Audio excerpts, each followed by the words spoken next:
to the Actual Magician's bookshelf. Yes, I am an actual magician, and I'm going live this morning with a vertical live in a new series of live videos, and this one is the library book pile series, where I'll be either sorting out my bookshelves or doing the regular work that I do with moving books around, getting books out for reference material for books that we are writing or I'm writing at the moment, because a lot of the time of being an author is actually reading books, particularly for Western Esotericism, where we have a lot of books, both academic books and practical books, and particularly for tarot as well. I enjoy reading very specialist books within the tarot world, because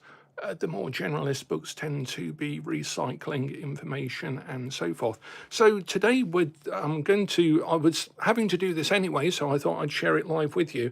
I'm going to go through 15 books that you can literally read in a day. Sometimes you don't want a whole load of books to read over a long period. And these are a selection of books that you can read in one day. And my taste is fairly eclectic. I like science fiction, I like horror, I like fantasy, I like poetry, thrillers, all sorts of things. So these are my selection of books for books you can read in a day. And just because you can read them in a day doesn't necessarily mean that you should read them in a day. Some of these books I read over maybe 3 days because I was enjoying them and taking my time with them.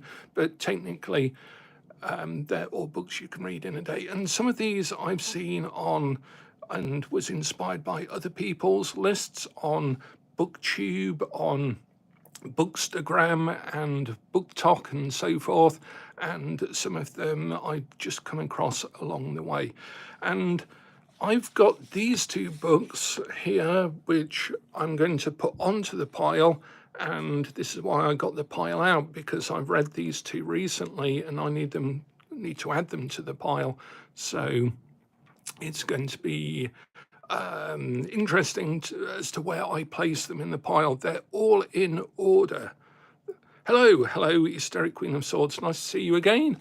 And I hope you're doing well. I'm doing these at different times because at the moment, between us and the one or two people who may tune into this, I'm actually on a invite-only program at the moment with YouTube, and they've selected 100 creators to go through another boot camp. I did their membership one, and now I'm on a sort of optimization program for the next 10 weeks, and they recommended doing live verticals, which I never really thought about doing. And so it's been quite fun experimenting, and I'm going to be doing them at different times this week so I can get some analytics as to when people are awake, when people might want to share any of this stuff with me. So again, today it's just gone, it's 11:10, so this is our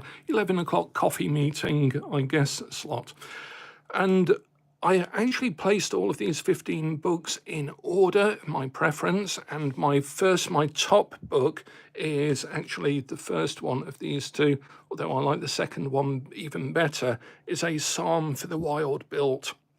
So I'll come on to that in a second, but let's talk about these two first, because this first one is very much for the Hedge Witch stuff. I'm going to contact Richard Skelton, see if I can use a couple of quotes in my book on hedge witchcraft, but this is called Beyond the Fell Wall, and Richard Skelton is a musician and an artist, and this is actually, he lived in a small valley.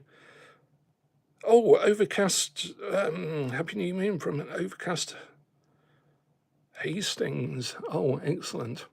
I don't think I've been to Hastings. I might have been, but I don't recall. But this guy lived in a small valley high in the Furness Hills of Cumbria. So that's South Cumbria, and it's a lot wilder down there than it is up here. It's sometimes quite a change to go to the inner South Lakes, not the South Lakes like Coniston, which is a bit of a tourist trap, but some of the fells around Furness and so forth. So this is a collection of sketches, poetry, hill cairn, marker of small rest, drawn of a subtle line of parts, act of occult enclosure. So whilst these books may not seem esoteric at first glance, and tomorrow I might be sharing a couple of books who I recently bought and I'm blown away with in terms of spirituality, the Western Esoteric initiation system, the aeons, all sorts of my favourite subjects, but they're both totally mistitled for what you might expect to be in. So I counted myself very lucky I'd opened these books to see what was inside them because they're incredible. So I'll share those tomorrow. All is melody, all is dementia, by the roadside something lies broken. It is Brock, the early comer, so this is a badger, a roadkill. The map cannot tell you much about the wall. Its line is uniform, neat and changing. The wall is variform, rough, irregular. So it's got some beautiful bits of singular poetry in here. And I like this, to put down words about this landscape as if they were stones, to make a wall, cairn or small enclosure. The act cannot accomplish much beyond mere ornament, cannot make clear the occult language of hill and meadow. It's a beautiful book, and particularly about walling, which I'm currently writing something, a fiction piece based on dry stone walling, so that's partly why I got this. Now, the other book is very, very different, In Praise of Shadows by Tanizaki. And Tanizaki is a Japanese author, and again, this is something you can read in a day. And it's very much, I can't remember when it was written. It was translated from the Japanese by Harper and Seidensticker and published in 2001. There's a version from 1977, so it was probably written around that time, I guess. But this one is about in effect, the replacement of the Japanese style of rooms. And Beyond the Fell Wall was the first one by Richard Skelton, and I will remember to make a list of these as well in the comments. Thank you for the reminder. And this one is Tanizaki, In Praise of Shadows, published by Vintage.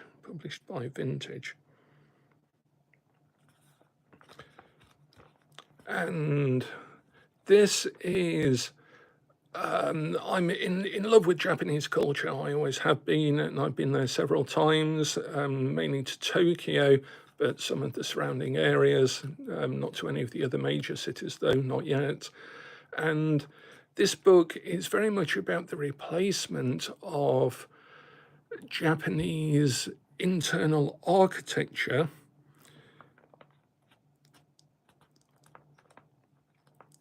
by Western architecture. So, and particularly about lighting. He talks about lighting, he talks about the difference between writing with traditional Japanese paper and writing with Western paper.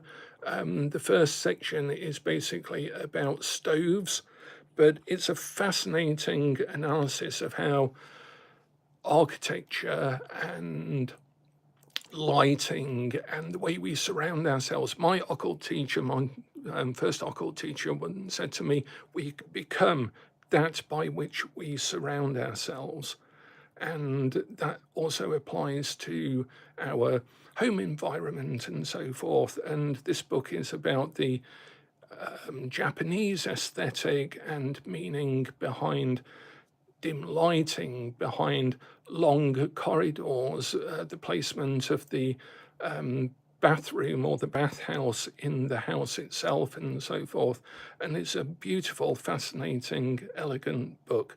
So those are the two I've recently finished.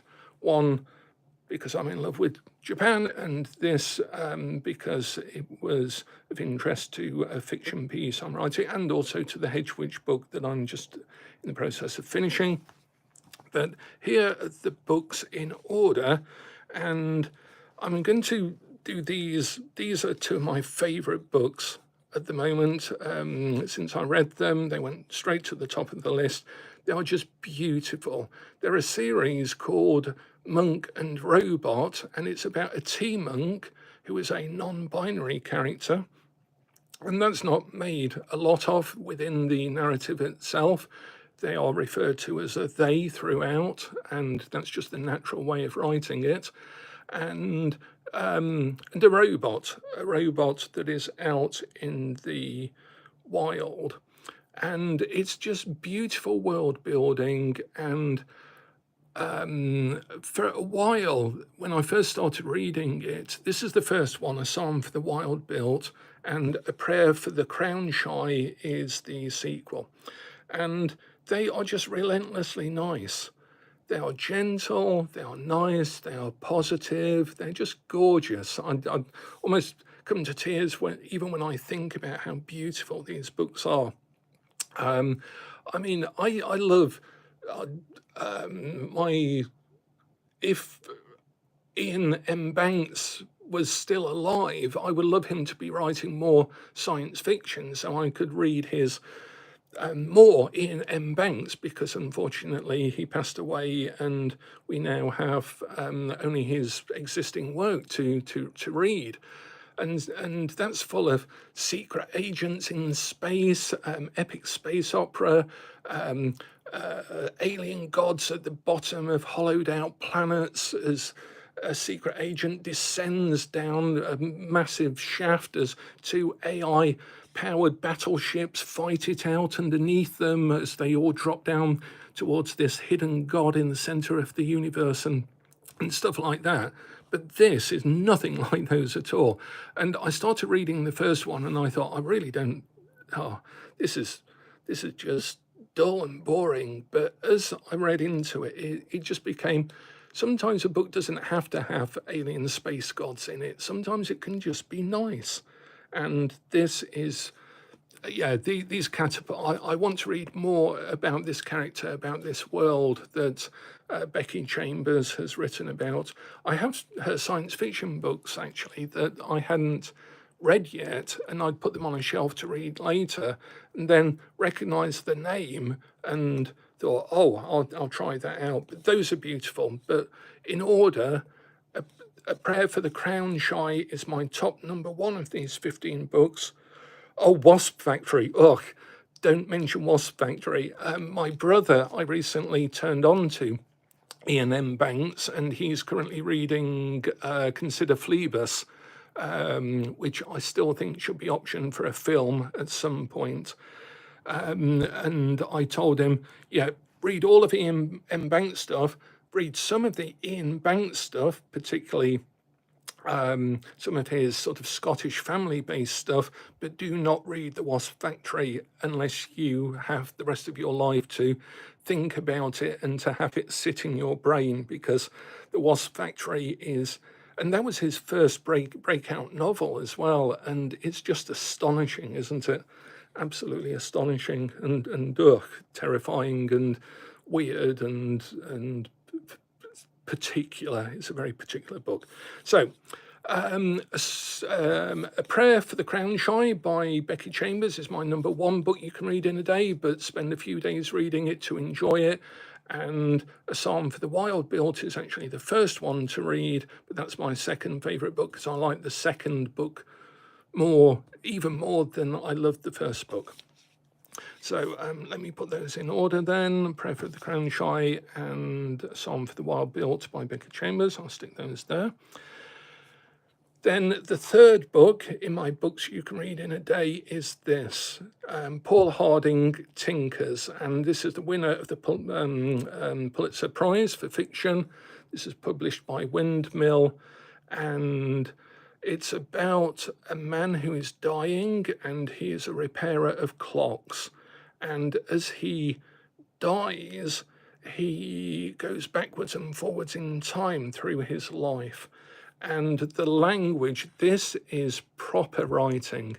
It reminds me of Seamus Heaney and his poetry, but it's proper hard writing. Where's the soap? This is the soap. The box is different. Yes, they changed it. What was wrong with the old box? Nothing. Why they change it? Because the soap is better. The soap is different. Better. Nothing wrong with the old soap. Of course not, but this is better. Nothing wrong with the old soap. How can it be better? Well, it cleans better. Cleaned fine before. This cleans better and faster. Well, I'll just take a box of the normal soap. This is the normal soap now. I can't get my normal soap. This is the normal soap. I guarantee it. Well, I don't like to try a new soap. It's not new. Just as you say, Mr. Crosby, just as you say, well, ma'am, I need another penny. Another penny? For what? The soap is a penny more now that it's better. I have to pay a penny more for different soap in a blue box. I'll just take a box of my normal soap. It is astonishing. It's so real. And it talks about his parents. So nearly 70 years before George died, his father, Howard Aaron Crosby, drove a wagon for his living. And the story about his parents is astonishing. It's well researched. It's set 8 days before he died. So in the first line, George Washington Crosby began to hallucinate 8 days before he died. Again, I'm sort of speechless with how perfect. When T.S. Eliot said about poetry, it's just the right words in the right order. Well, these are the right words in the right order consistently throughout from start to finish. You know you're in the hands of a writer, an author, when you read this book. And it's not a subject or a story that is particularly new, I guess. Old man dies, regrets some things in his life, remembers some things from his childhood, parents had a hard life, sort of thing. Not the sort of thing I'd usually read, but the writing. Sometimes publishers say that you either have to have a good story and good characters, and then it doesn't matter if the writing is a bit naff, or you can have a naff story, but if the writing is good, then that will carry it. And in this case, it is a good story and also just solid writing. This is the sort of book you'd study at school, I guess, for its writing. So that's my third book. So we have A Prayer for the Crown Shy, A Psalm for the Wild-Built, and Tinkers. And then This is How You Lose the Time War. It's very difficult because these books are all very different to put them in any particular order. But now I've got them in this order, I do want to keep them in my order of favourites. This is by Max Gladstone and Amal El Matar. This is How You Lose the Time War. And it sets it up on the cover here with red and blue and red, because there are two agents in a time war fought by these two opposing sides, and they both go back and forth in time, changing things to try and help their side win. And over the course of the narrative, they become aware of each other.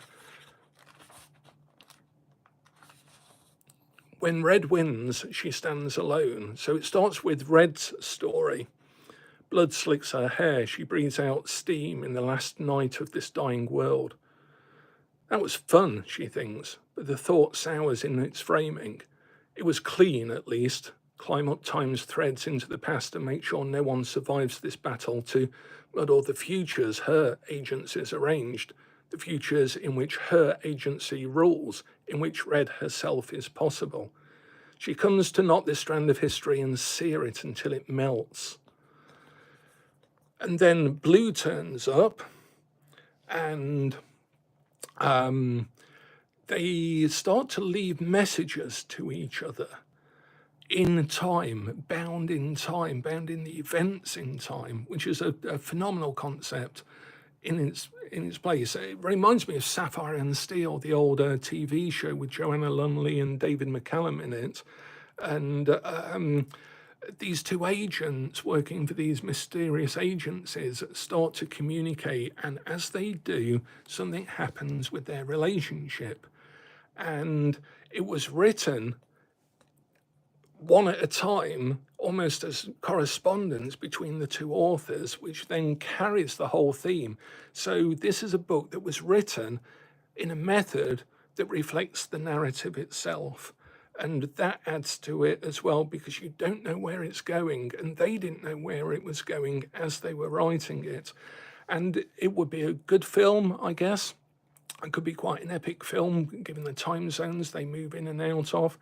It wouldn't need too many special effects for the time zipping and the time weaving, particularly if you've watched the Loki series on streaming.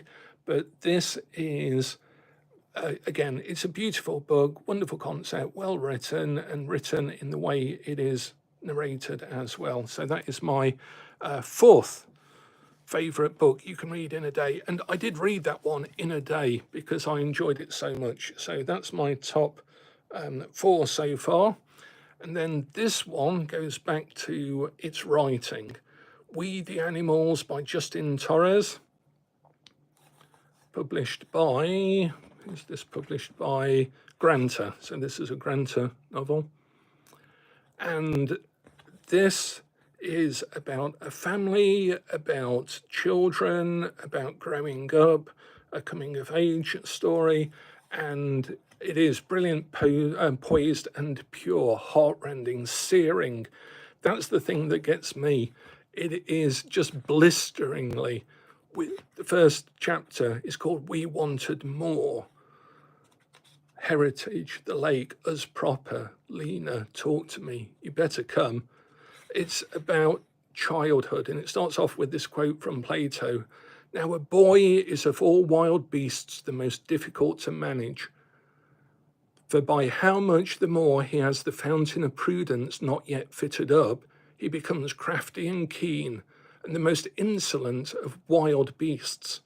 On this account it is necessary to bind him, as it were, with many chains. So it's about boyhood, and it just starts off. We wanted more. We knocked the butt ends of our forks against the table, tapped our spoons against our empty bowls. We were hungry. We wanted more volume, more riots.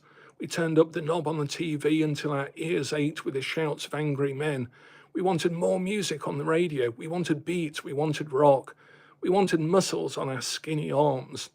We had bird bones, hollow and light, and we wanted more density, more weight. We were 6 snatching hands, 6 stomping feet. We were brothers, boys, 3 little kings locked in a feud for more.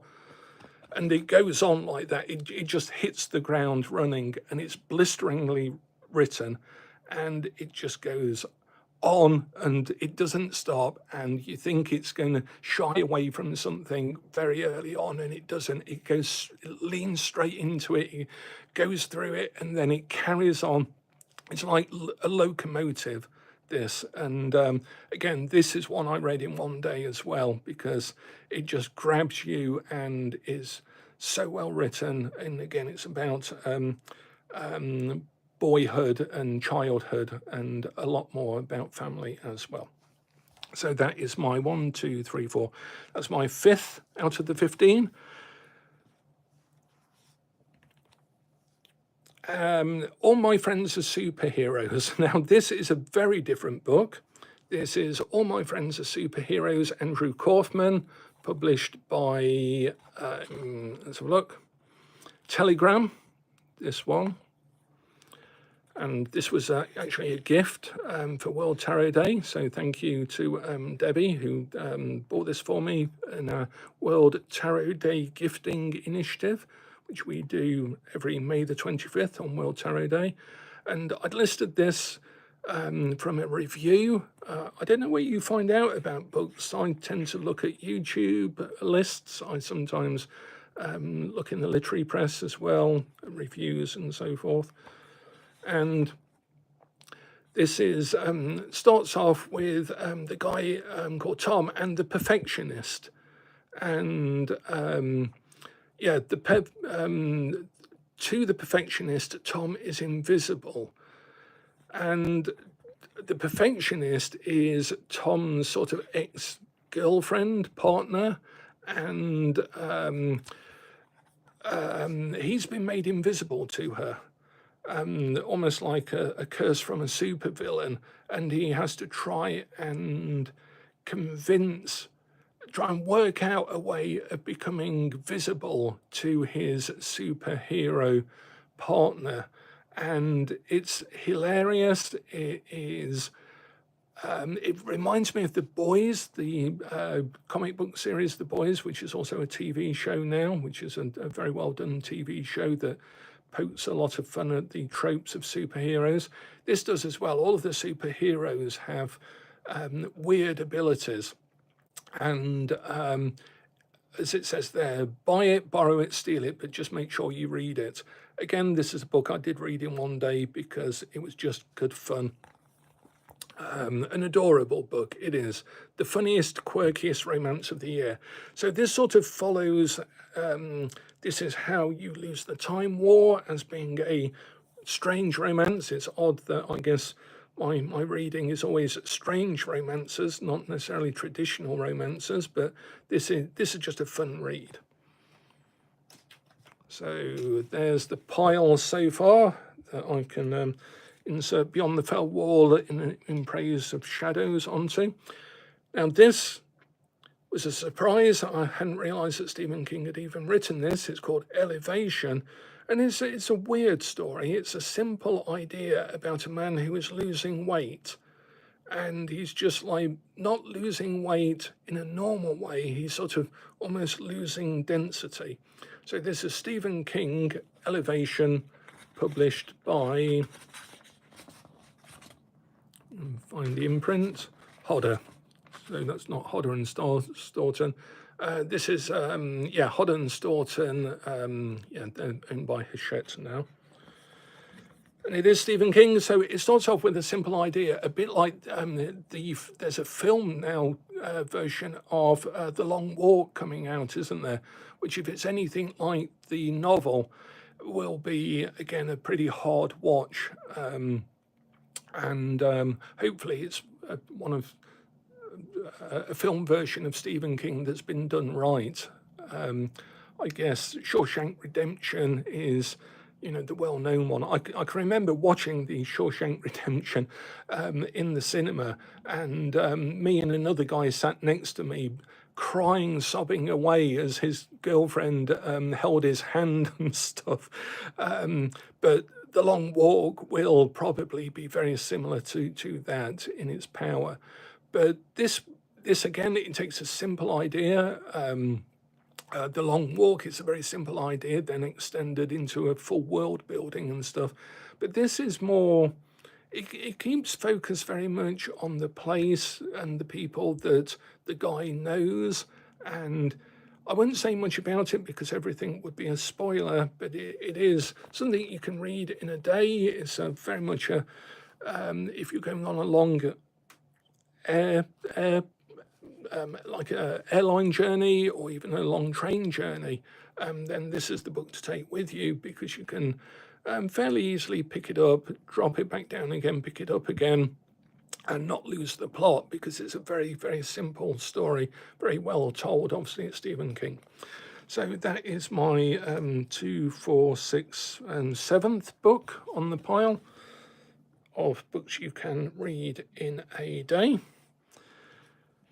Then we have, I don't know if you are a fan of Severance, anyone? Yeah, exactly. It is rare that the films are, and it's a particularly well-known thing with Stephen King, isn't it? That there haven't been many good adaptations. Although The Body, the short story The Body that was turned into the film Stand By Me, I guess, and The Shawshank Redemption are two notable ones that really do work as a film adaptation. Now, if you're a fan of Severance, then this will be fairly familiar to you already. In fact, when Severance first came out, a few people did note that it was somewhat similar to The Factory by Hiroko Oyamada, and this is published by New Direction Books. Translated from the Japanese by David Boyd, so it was written in Japanese originally. And it's about someone who, as I opened the basement level door, I thought I could smell birds. "Hello, I'm here for a 2 o'clock interview," I said to the overweight woman seated under a sign that read "Print Services Reception." Without looking up, she nodded and lifted the receiver. I watched her mouth the words, "Your 2 o'clock is here." Her lipstick had come off in places. "He'll be right with you," she said, and suddenly he was right in front of me, a middle-aged man with a ragged, rectangular face. So, this person applies for a job at the factory, and it starts off like fairly straightforwardly, fairly normal, and then it just gets weirder and weirder and weirder. And I don't know if it ends really. The ending is very, very ambiguous, very surreal, very macabre, almost like Kafka-esque, I think is the way people have described this. So it's a Japanese Kafka-esque, and I don't know if anyone watching this knows anything about working at Amazon, but I imagine that it's based on that sort of idea of a factory or a workplace that has become a very strange, surreal environment. So that is also a book you can read in a day, but it actually took me a week to read that one because I had to keep putting it down and thinking, what the hell is going on with this? But very well written, very fascinating, very timely as well. Then again, and this is very timely, unfortunately, at the time of live recording, because Ozzy Osbourne died a couple of days ago, unfortunately passed away. And this is called Master of Reality by John Darnielle, and it's part of a series, 33 1/3, and this is called Black Sabbath, Master of Reality. And living just for dying, dying just for you, suck it. Those lyrics are from the album Sabbath, Bloody Sabbath by Black Sabbath, if you were wondering, Gary. It's sort of a narrative and a review. And this is published by Bloomsbury Academic. And again, it's part of a series of review books. And this guy, excuse me, decided to write this as a sort of series of letters. I think they're letters to himself in a institution. And this person has been institutionalized, if I recall correctly. And it really captures childhood, not childhood, adolescence, youth, early adulthood through the music, which is a brilliant way of reviewing, particularly Black Sabbath, and very timely Master of Reality. I'd recommend this to anyone, even if you don't know the music or don't particularly like the music. And it's very, very well written. And it really has that nostalgia for what life is like when you're young and angry and don't understand the world or think the world doesn't understand you. And again, I admire this one for its bravery in writing it that way and sticking to it, as well as the subject and the fact that Black Sabbath was part of my soundtrack as an angry youth as well. And then finally, towards the bottom, these are less light, but still well light. Out of these top 15, we have New People by Danzy Senna. Again, a very, not a book I would have read usually. It's a very, I think it's set in New York, and it's very New York, very out of my environment, my experience, and it is, as it says, a cutting take on race and class, part dark comedy, part surreal morality tale, delicious and disturbing, or disturbing and delicious. And so this is New People by Danzy Senna, and it's about finding your place. And the characters, it's by Riverhead Books, New York, published by Riverhead Books, New York. And it's about, in part, the Black experience within a sort of elite New York circle, I guess. But for me, the thing I identified with most is about how you find your place, particularly if you have, in effect, moved your cultural or societal background through circumstance, through work, through something else, and how you actually find your place within society and within people, within your network and stuff like that. And it's a very interesting analysis of that. Again, I got this from a recommendation from a book reviewer, a professional book reviewer for a major bookstore or publishers on YouTube, and he'd listed like 10 books you can read in a day, and this was one of his. But I later realized that a lot of his books were obviously from his experience and talked to him. So again, you have to take all of this list with a pinch of salt as well. Out of his list, I think 3 of them are here, or maybe 2, I can't recall. But some of the others were just not, they sounded not of interest to me. But yeah, this is not the entire list of books you can read in a day. So that's New People by Danzy Senna. And there's our pile so far in order. The Lover's Dictionary goes back to some extent to This Is How You Lose the Time War.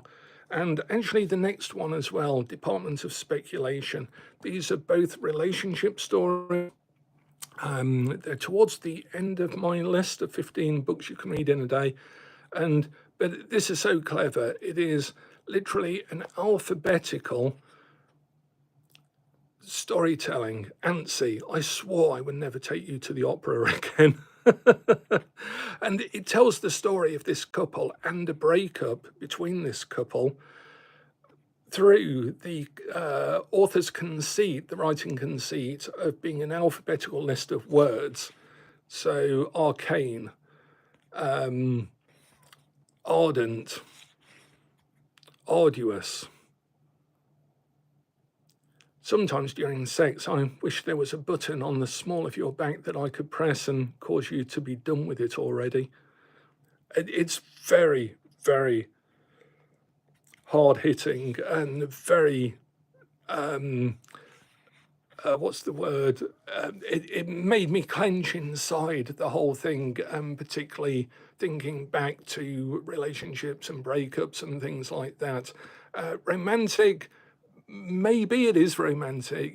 It is in the end, I think, clever and funny. I don't know how funny it is funny at points, but it is also clenching. And again, this is another New York-based one, I seem to recall. But it's a difficult read if you if you've had relationships, or even if you haven't had relationships or many, then it's still a bloody difficult read as well.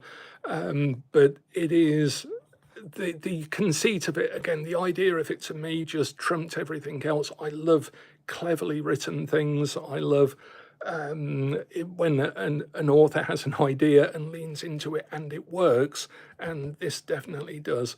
And I sort of went on and off of liking it throughout, but by the end of it, I actually loved it. And so it's on my list of 15 favourite books. At some point, I'm going to have a list of 100 favourite books that you can read in a day, because this is never going to be an entire list. Then finally, at the bottom of this pile, for our first in the series of Actual Magicians Library Book Pile series, is The Department of Speculation by Jenny Offill. An exceptional novel, give in and read it, shortlisted for the Folio Prize 2015, and for Dave, Granta. This is another Granta book. I've not read Last Things, also by this author, Jenny Offill. And this is, again, a love story, a relationship story, and it's just full of I don't even know the phrase for it. It's full of sort of streams of consciousness, notes like personality questionnaire. I enjoy the sensation of speeding in a car. Others know me by the long hours I keep. I'm drawn to games of chance. Parties make me nervous. I eat more quickly than other people. Friends have called me thin-skinned. I prefer indoor activities. Often I fear I'm not up to life's challenges. 9. I would like to learn to fly an airplane. 10. Sometimes I'm restless for no apparent reason. Actually, that's rather telling of not all of that's my personality, but it's certainly some of it. Maybe I identify with the character a bit. And that's also obviously a good thing in a book where a lot of readers are going to identify with the characters. It's not just written for one person, it's written for everyone. And again, it's a love story. It's a bit weird. Navigates the jagged edges of a modern marriage to tell a story that is funny, surprising, and wise. And it does sort of reinvent the novel to some extent. It's odd in that way, the way it's written. Very almost like William Burroughs, a sort of cut-up technique, but parties make me nervous. So again, I wasn't carried away with the narrative, with the relationship with the characters in this, but definitely the style of writing really carries that one for me. And then finally, unfortunately, at the bottom of the pile, number 15 at the moment anyway, which was also recommended by some other list, is Sula by Toni Morrison. And whilst this is a good book, a beautiful book, well written, I just could not get into it. This is the only book in this list that I still keep in the list that I have not read fully. I tried, I read the first few pages, put it down, I read a bit more, put it down. Then I tried reading little sections of it and came back to it. And I just really couldn't get into the historical and particularly cultural narrative of the character, and I couldn't find anything to really identify with to some extent. I'm sure there's a lot in there that one could with a bit of work, and depending on your own background, this is again very much the particular experience of the sort of poor black Midwest childhood, and it's very powerful. I'm sort of aware that it's well written. I'm aware that it will speak to a lot of people. I'm aware that it's got research in it and all sorts of other things. But unfortunately for me, I just could not identify with it enough or find interest in the story enough to really get into this one. But it is still on my list at number 15 because I may come back to it and read some sections of it and just enjoy the writing for what it is. So perhaps, and again, we can enjoy books in lots of different ways. I think sometimes think that you just have to read a book and be done with it, and that's the only valid way of enjoying a book. Sometimes you can enjoy a book just by having it on your shelves. The title you can enjoy. Sometimes you can enjoy just one bit of a book. Sometimes you can enjoy having read and finished the book. There's a lot of different ways of enjoying books. So what I'm going to do is I'm going to have a think about it and see where these two fit into my top 15, and I'll put a list in the comments. Thank you, Esoteric Queen of Swords, for noting them as we've gone through in the chat. They'll be useful to viewers. Thank you very, very much for doing that. And I hope you've enjoyed this little segment, this live stream. Thank you for commenting along the way. That's really interesting. And yeah, again, some of these books I wouldn't have come across. I'm just answering Esoteric Queen of Swords, who's talking about me not being someone who might read the Lover's Dictionary. I'm not really the sort of person that would read the Lover's Dictionary, but I do like to force myself, and sometimes it's only the forcing momentum or the decision to do it, and then after that it becomes a joy to open oneself out to a lot of different authors, styles. I did this with music with the Dice Man technique. If you have a look at the long form video I've got on the channel for the how to change yourself, something like that, where I talk about the Dice Man technique. I use the dice technique a lot for music, and for an entire week I was a country and western fan, and I lived as a hardcore fan of country and western music. I dressed, I listened, I read, I had posters and stuff like that. For an entire week, I immersed myself into country and western.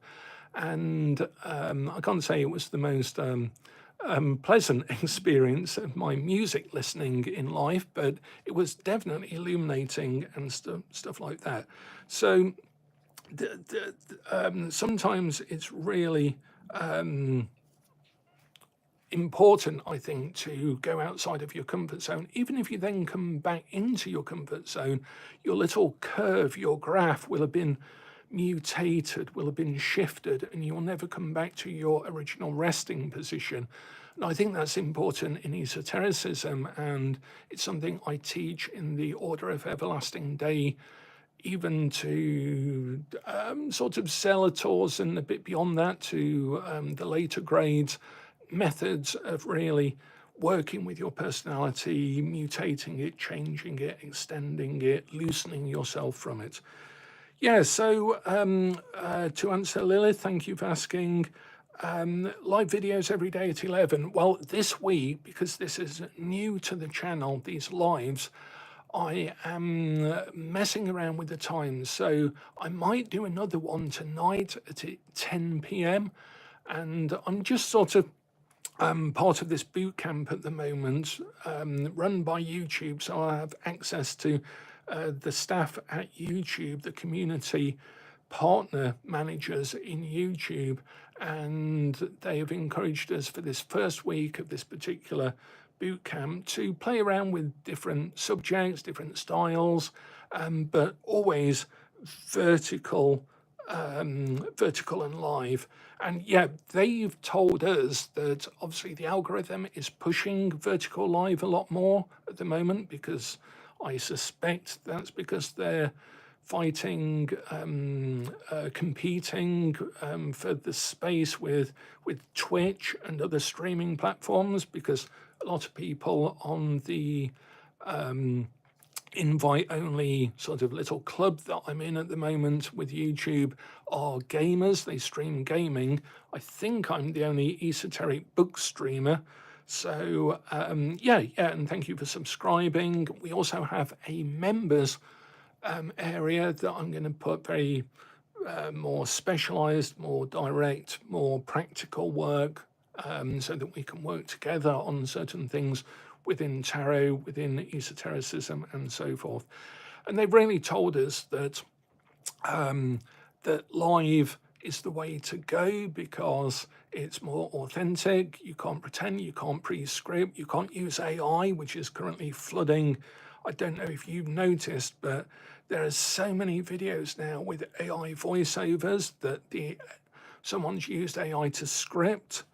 Someone has then put some AI graphics on it and loaded up a 1 hour thing on ritual magic or how to learn the tarot or the life of Aleister Crowley.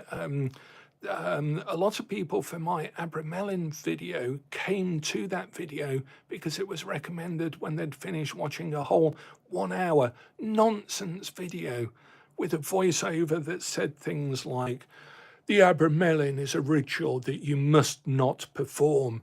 Many practitioners have died performing the ritual and in many cases killed themselves and taken their own lives. This ritual is the most demonic ritual known to humanity. And it just goes on like that for an hour. And there's on the Hermetica, on the Book of Thoth, but the ancient Egyptian so-called Book of Thoth, the Kybalion, which was written like in the late 1800s, early 1900s, and yet everyone thinks it's some sort of occult masterpiece, but actually it's very much a new thought process mixed with a bit of Hermeticism, but a very watered down version of Hermeticism and the New Thought Process movement. And yeah, people just generate videos because it trends on YouTube. And that's why they want us to do these lives, because then we are reflooding the zone back with real people talking about real things with people. And that for them is obviously helpful. So, ritual magic. Okay, well, we have about 8 minutes. I wanted to do this for an hour. So, thanks for asking, Jesse Clark. What does ritual magic actually do? What's its purpose? Different people have very different reasons and different there are different areas of ritual magic. To me, and I can only speak for my own experience over the last 45 years with ritual magic, there are two important things, I think, off the top of my head. One is that ceremony and ritual is very missing out of our society, out of our culture, particularly Western culture, and I use that in its very broadest sense. And so ritual magic is very good for introducing people back to ceremony and ritual, particularly those who have moved out of religion and don't want anything to do with it. Ceremonial magic, ritual magic is it has a side effect of introducing people to ritual, which gives structure to your life, which leads you to think about a bigger context in your life. It leads you to question things, improve your curiosity, and investigating the spirit of inquiry and so forth. So all of that is I also think generative AI being made acceptable or accessible to the public was a mistake. But I think that about the internet. Back in the early days, we all had very utopian visions of how the internet would at last bind humanity in one positive whole, and we'd never be able to have arguments or ignorance ever again because of the internet. And that was a mistake. But the second thing, Jesse, to ritual magic to me is it serves, and this is most important to my approach to things, the Western esoteric initiatory system that I actually teach. I use ritual to deliver, as the Golden Dawn originally did, initiatory change. That is changes in your awareness, your appreciation of the universe to make it more consistent, comprehensive, and congruent to whatever reality actually is. And so ritual, tarot as well, is the language for that. So this is why I've spent the last 15 years really teaching tarot more publicly, because that is the language for the place that you then go and visit through initiation. Tarot gives us the structure with Kabbalah, correspondences, and ritual gives us the experience of initiatory progress. And that is the change of state in your actual being and the way one relates to universe itself. That is at the core of everything that I teach, and everything is a sacrament of that, is a method, is a teaching of that as well. So yeah, magic is more of a philosophy of how you approach things through life. Exactly. To me it is. And esotericism is what Crowley called scientific illuminism. It's a methodology for the West in particular, Western esotericism, by which we can improve our understanding and therefore our relationship to the universe, to ourselves, and as a result to other people. And chaos magic is, again, a sort of way of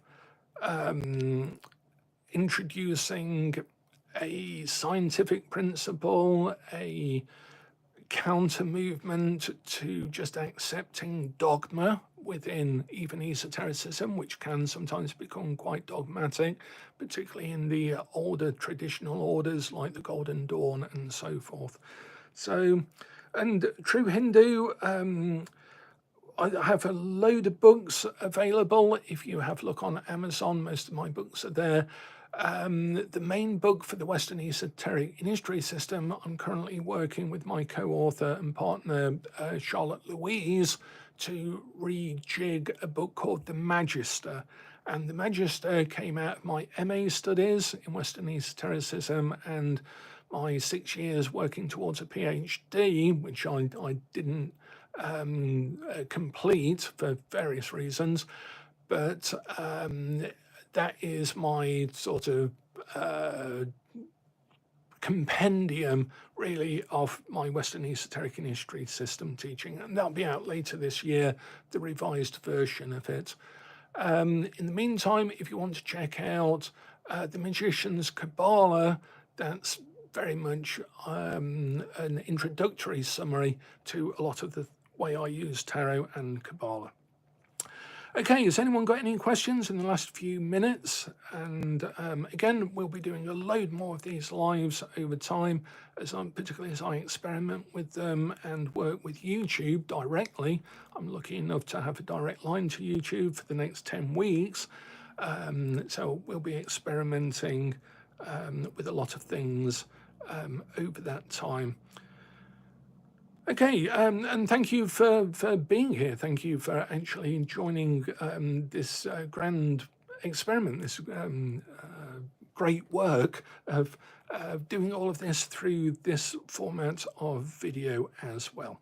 And thanks for asking the questions, Jesse. And I'd say to everyone, whether you're watching this at the moment or as a recording, the most important thing to me in my teaching is inquiry. I believe the universe is an act of inquiry. It is inquiring into its self, and as a result, the questions that we ask are the most important things. And therefore, I always encourage students to really ask questions. So you being here in the live is a great way of hopefully you asking questions, making me think about that. And as a result, we can ask these questions and join in the inquiry together during these sessions as well. Oh, thank you, Jinx Rebel 69, great name.